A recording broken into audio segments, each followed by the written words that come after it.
Cooper Lang rode home after 2 years given up for dead, expecting to find his land seized, his house dark, and the whole of the life he'd left behind swallowed by the bank and the weeds. What he found instead was smoke curling from his own chimney, his fields green and tended, his cattle fat in the corral, and a quiet woman he had never seen before in his life, stepping out onto his porch to ask who he was. He had left the cottonwood country 2 years and 3 months before, a grieving, indebted man with nothing to lose. His wife Annie had died of a fever the winter before that, and the grief of it had hollowed him out, and on top of the grief sat the debt.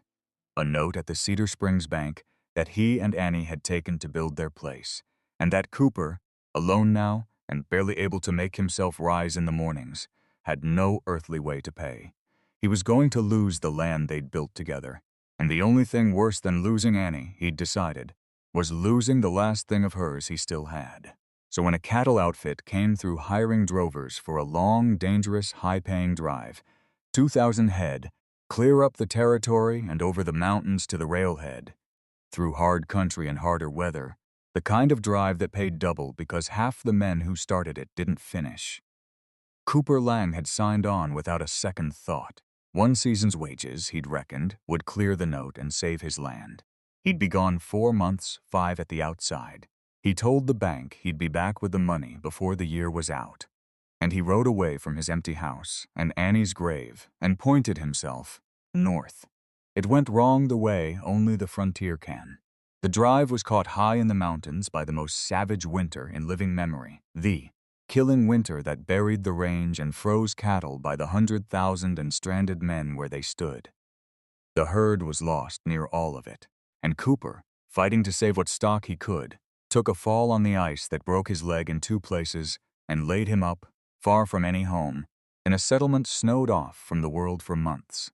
By the time he could ride, he'd missed a whole season, had no wages, and no way to get word south that he was even alive.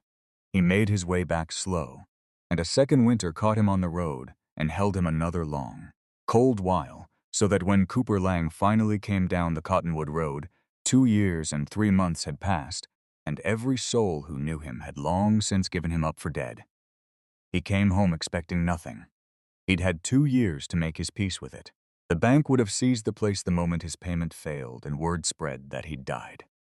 The house empty, sold, fallen in. Annie's grave lost in the weeds. He came home only to stand one last time on the ground he'd built with her, say goodbye, and drift off to wherever a ruined man drifts. He had no hope left in him at all, which is why the smoke from the chimney stopped him cold a quarter mile down the road. He sat his tired horse and stared. Smoke, his chimney, the fences along the road, mended and sound, the fields he'd left fallow, plowed and green with a standing crop. As he rode closer, disbelieving, he saw cattle in the corral, not his old herd lost on the mountain, but cattle, good ones, fat and tended. The barn roof was patched. The yard was swept. The whole place, which should by every right have been a ruin or a stranger's prize, stood alive and cared for, and somehow more whole than he'd left it. As though the 2 years he'd been dying in the mountains, someone had been here, loving his land back to life. And then the door opened, and a woman came out onto his porch, drying her hands on her apron, and stopped dead at the sight of the gaunt stranger on the worn horse in her yard. For a long moment neither of them spoke. She was perhaps 40, plain and weathered and strong-looking, with the kind of steady face that has known hard work and harder loss. She looked at Cooper the way you look at a thing that cannot possibly be real. "This is the Lang place," Cooper finally said, his voice rusty from disuse. "My place. I'm Cooper Lang." He watched her face. "Or it was, before I. Who are you? What are you doing on my land?" The color went out of the woman's face entirely, and she gripped the porch rail as though her legs had gone. "Cooper Lang," she whispered. They said you died. On the drive, the killing winter, everyone said. The bank, the whole town. Cooper Lang's dead on the mountain." She pressed a hand to her mouth. "You're alive." "I'm alive," he said, baffled by the depth of feeling in a stranger's face. "Barely, and 2 years late. But I don't know you.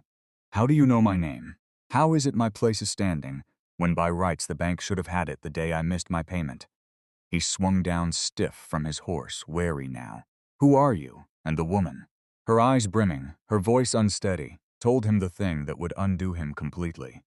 "My name is Maud Calvert," she said, "and you don't know me, Mr. Lang, but I have known your name for 7 years and prayed it every night, and you saved my whole life once and rode off before I could so much as learn your face." She drew a shaking breath. "And when I heard you'd died and that the place you'd loved was about to be taken, I came to pay you back, the only way I had left." Cooper stared at her. "I never saved anybody's life. I'd remember a thing like that." "You wouldn't," Maud said with a sad, small smile. "That's the whole of it. It was nothing to you. It was everything to me." And she told him. 7 years before, she said, she'd been a young widow on a hardscrabble homestead, 2 counties east. Her husband 3 months in the ground. A small, cruel debt come due that she had no way on earth to pay. The bank set to take her farm and turn her out with nothing in the dead of winter. She'd been at the very end of herself. No family, no money, nowhere to go. A young woman about to be put out into the snow to starve. And a stranger had come through. A quiet man passing on the road who'd heard, in the town, of the widow about to lose everything over a sum that to a man with means was almost nothing. And that stranger had ridden out to the bank and paid her debt in full, every dollar, saving her farm and her life, and refused to give more than a first name, telling the banker only that somebody had once helped him when he was down, and he was passing it on, and she owed him nothing but to do the same someday for somebody else. Then he'd ridden away, and she'd never even seen his face, only learned later the name of the man who'd saved her, Cooper Lang of the Cottonwood country. "You don't remember it," Maud said, the tears running now. "I believe you. A man with a heart big enough to do a thing like that for a stranger doesn't keep count of it. But I kept count, Mr. Lang. I kept your name like a prayer for 7 years. You gave me my whole life back and asked for nothing. And then last year I heard, my own farm was long gone by then, my second husband dead too, and me drifting and alone again. I heard in a town that Cooper Lang had died on the Killing Winter Drive, and that the Cottonwood Bank was about to seize his place for an unpaid note, with no kin to claim it." She lifted her chin, and I thought, here is the one thing I can do. Here is how I pay back the man who saved me, now that he's gone where he'll never know. I'll save his land the way he saved mine. Cooper Lang stood in his own yard and could not speak. She'd come with nothing, she told him. The last few dollars she had, and she'd gone to the Cedar Springs Bank and begged them to let her take up the note, a strange widow with no claim, paying what little she could against the debt of a dead man, and working the land to make it pay the rest. The bank, who'd have rather had the money than the trouble of selling an out-of-the-way ranch in a bad year, had let her.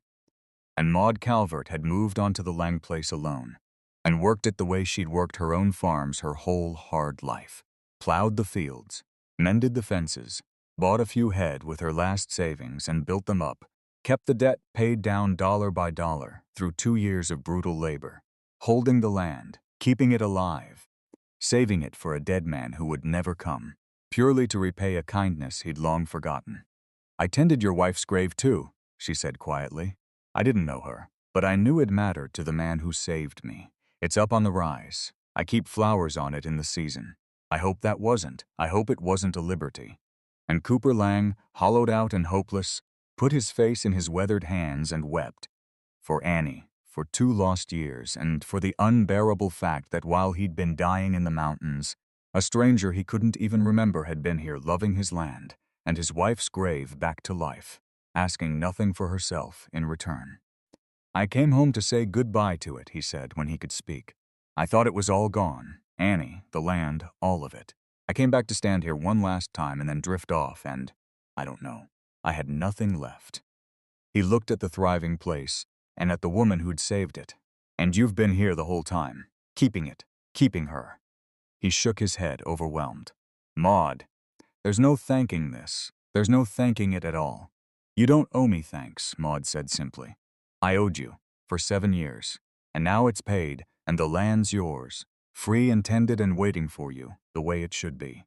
She straightened, and there was something both proud and infinitely sad in it. "I'll gather my things. It's your home, and you're alive, thank God, and there's no call for me here anymore. I only ever came to hold it for you. I'll be gone by morning, and you needn't worry over me. I'm used to moving on." And she turned to go inside and pack. This woman, who had given 2 years of her life to save the home of a dead man, and now meant to walk away from it with nothing the moment he returned, asking not one thing for herself. "Wait," Cooper said. She stopped. He looked at her, really looked, at the plain, strong, weathered woman standing on his porch, who had loved his land better than he'd been able to in his grief, who'd kept his wife's grave with flowers, who'd repaid a forgotten kindness with 2 years of her own life, and meant now to vanish back into a hard, lonely road without a word of want. And something moved in Cooper Lang's chest that had not moved since Annie died. Not the old grief, but something on the far side of it, something that felt impossibly like the first warmth after a long, killing winter. "I can't work this place alone," he said slowly. "That's the plain truth of it. I'm half crippled from the mountain, and I've been gone 2 years, and you know this land now better than I do. You've been the making of it while I was away. It'd be a foolishness to send the one person who knows it best off down the road." He paused. "Stay, help me work it. I'll pay you a fair wage. A partner's share, whatever's right. You saved it. You ought to have a place on it." He swallowed. "Don't go, Maud. Stay." Maud Calvert searched his face a long moment. "You don't have to do that," she said softly. "Out of obligation, I told you. The debt's paid. You don't owe me a home." "It's not obligation," Cooper said. "Or it didn't start as anything but. But you've kept my whole world alive for 2 years. And I rode in here a dead man with nothing left. And the first living thing I've felt since Annie passed is standing right here telling me she's leaving." He shook his head. "Stay, not because you owe me, and not because I owe you. Stay because I'm asking you to, and because I think we've both been alone about long enough." She stayed. It started as the partnership he'd offered. 2 people working the same beloved ground, careful and respectful, each grateful and each a little wary. But you cannot work a piece of land beside someone, season after season, sharing the labor and the weather and the quiet suppers at the end of the long days, without coming to know them all the way down. Cooper learned Maud's story in pieces. The 2 husbands buried, the farms lost, the hard-drifting life of a woman alone, the deep, steady goodness in her that had sent her across 2 counties to repay a stranger's kindness. And Maud watched the hollowed-out grieving man she'd found in the yard slowly fill back up with life. Watched Cooper Lang come back to himself, season by season, on the land she'd saved for him, until the grief for Annie settled into its proper gentle place and left room, at last, for something new. They fought the bank together that first year, and cleared the note for good, the 2 of them.